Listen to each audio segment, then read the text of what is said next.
This has been the most entertaining elections of all time. मुझे बहुत मजा आया यार। रिजल्ट पता ही नहीं क्या ही है इस बार। तो किस तरीके से रिजल्ट को डिफाइन करोगे मुझे समझ ही नहीं आ रहा। कोई जीत के भी हार गया, कोई हार के भी जीत गया।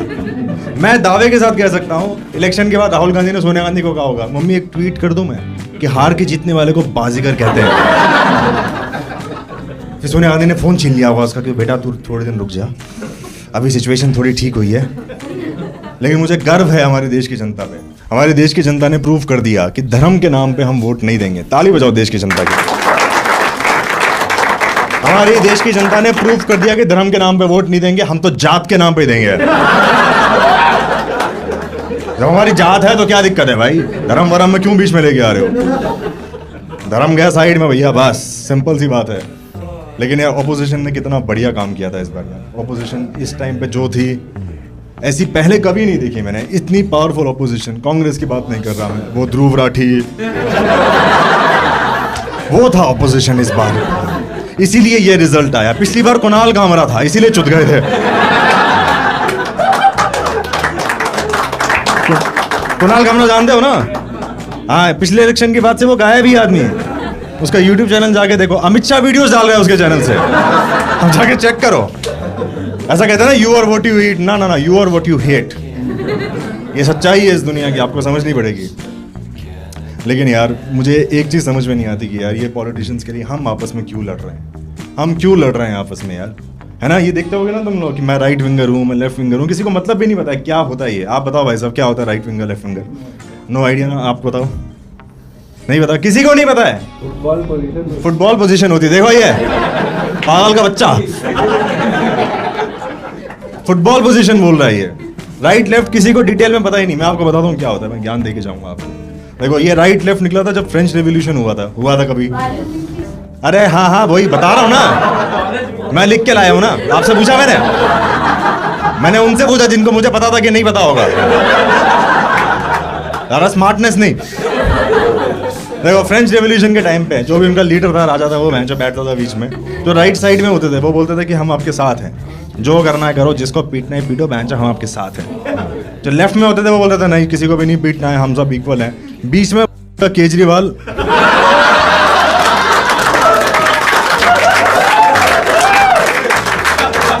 वो कह रहा था राइट लेफ्ट नहीं, ऑड इवन करो। अबे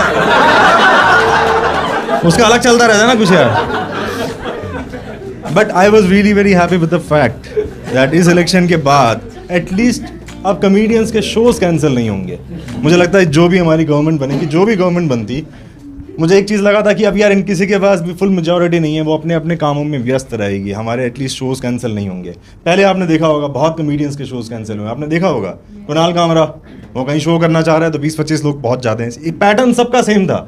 ऐसे 20-25 लोगों का मॉब आता है, वेन्यू के बाहर खड़ा हो जाता है, वो कहते हैं कि आपने हमारी भावनाओं को आहत किया है, हम आपका शो नहीं होने देंगे।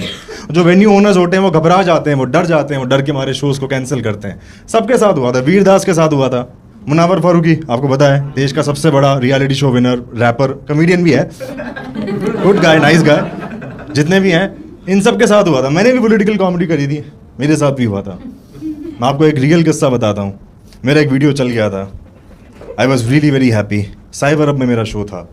शो स्टार्ट होने से 15 मिनट पहले एक 30 लोगों का गुट आया, एक बड़ा मॉब आया, वो वेन्यू के बाहर आके एक सुर में चिल्लाए कि मोहित मोरानी का शो नहीं होने देंगे।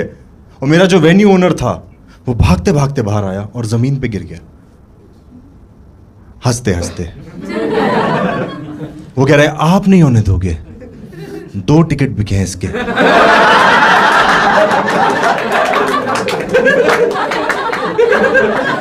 आप नहीं होने दोगे, ऐसा कायनात नहीं होने देगी इसका शो।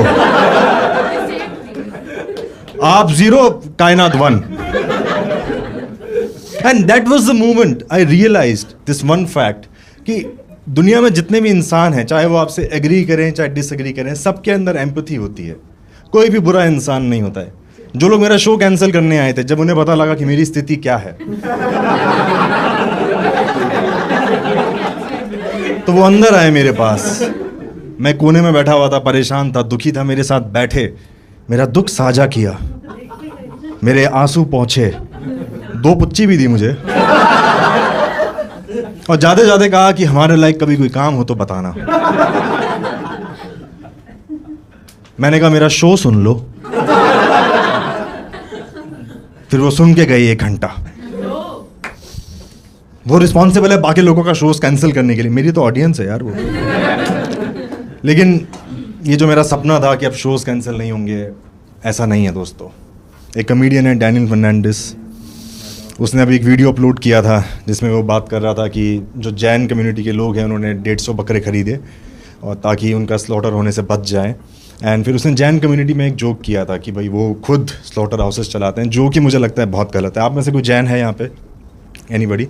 नहीं है, कोई बात नहीं, कोई दिक्कत नहीं है, कोई जोक नहीं करेंगे आप पे। मैं सिर्फ ये कहना चाहता हूँ, थोड़ा डर तो लगता ही है, और मैं यूपी में रहता हूँ तो मुझे थोड़ा ज़्यादा लगता है। मुझे बड़ी धमकियाँ मिलती हैं कि भाई ऐसी बातें करेगा तेरे घर में बुलडोज़र आ गई तो मैं कहता हूँ मैं 23rd फ्लोर पे रहता हूँ किराए पे, संपत्ति के नाम पे मेरे पास एक लैपटॉप है, तो कोई दिक्कत वाली बात नहीं है। लोग ये भी बोलते हैं ईडी ने घर में रेड मार दी तो मैं कहा फिर तो ईडी का ही कट जाएगा। अगर मान लो मेरे घर पे ईडी ने रेड मार दी, वो छानबीन करेंगे 4 घंटे, उन्हें 1750 रुपये मिलेंगे।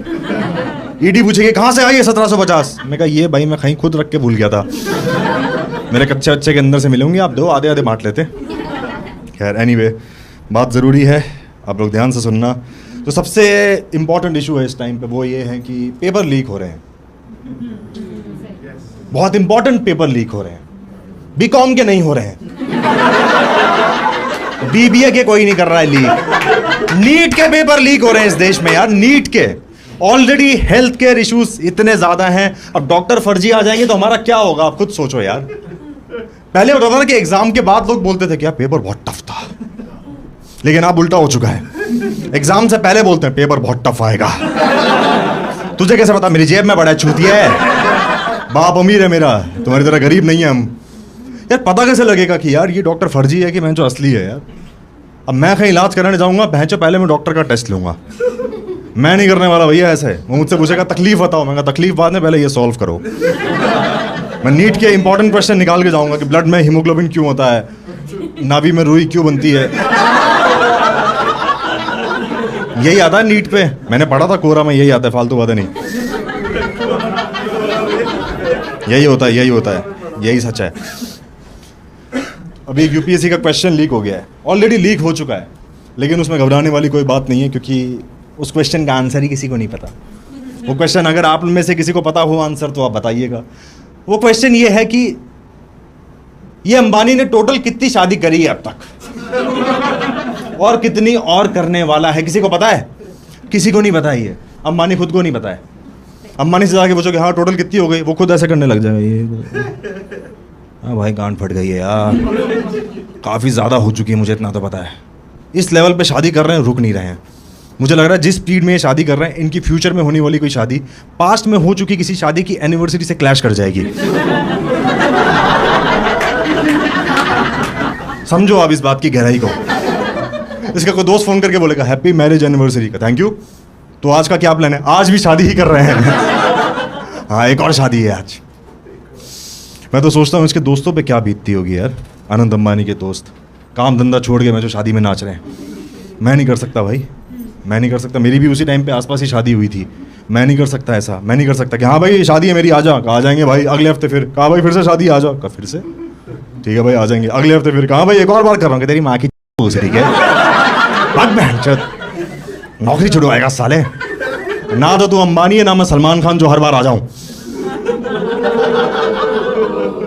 सलमान खान देखा था ना आप लोगों ने? सलमान खान का ना एक रुतबा था, एक औरा था उस आदमी का, अब कुछ नहीं बचा है। वो स्टेज पे नाच रहा था, अनंत अंबानी ने गांड से पकड़ के भींच दिया उसको। क्या इज्जत रह गई सलमान खान की? नाच रहे गांड से पकड़ के, यूं कर दे तुम्हें, तुम्हारी कोई रिस्पेक्ट नहीं है उसके बाद भाई, वो कुछ नहीं बचा है। उसके बाद जाके वो शेरा का बोलता शिवा गाड़ी निकालो, नजला ठीक करा अपना, नजला नाक खराब है तेरी। सलमान खान बोलेगा तमीज से बात करो, कि तू तमीज से बात कर, ठीक है पकड़ के भींच दूंगा।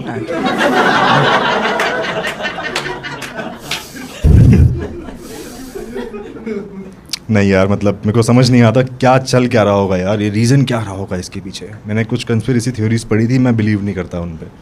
एक कंस्पिरेसी थ्योरी ये थी, जो आप लोग भी बिलीव मत करना क्योंकि वो सच नहीं है, मैं आपको ऑलरेडी बता रहा हूँ, लेकिन मैंने पढ़ी थी कोरा पे तो मैं आपको बता रहा हूँ। तो वो कंस्पिरेसी थ्योरी ये थी कि ये अंबानी ना अमीर है, ये बाकी अमीरों को अपनी शादी में बुलाता है, फिर वो थोड़े गरीब हो जाएंगे, ये और अमीर हो जाएगा। एक तो ये थ्योरी थी, जो कि मुझे पता है झूठी है, लेकिन दूसरी थ्योरी मुझे लगता है थोड़ी सच भी हो सकती है। दूसरी थ्योरी ये थी कि इनका जो केटरर है, जो खाने का काम देख रहा है, उसके पास कोई राज है इनका। अगर रेगुलरली उसको काम नहीं दिया तो ये मैंने इंस्टाग्राम पे डाल देगा, आके बोल देगा सारे हैं, पता नहीं, मुझे नहीं क्या पता। I don't know, I am nothing against that, but या एक तो एक्सपेक्टेशंस बढ़ा दी उसने यार। मैं जो 1000 करोड़ की शादी करी थी, हमने कहा बढ़िया शादी है, कहते नहीं शादी नहीं है तो प्री वेडिंग है।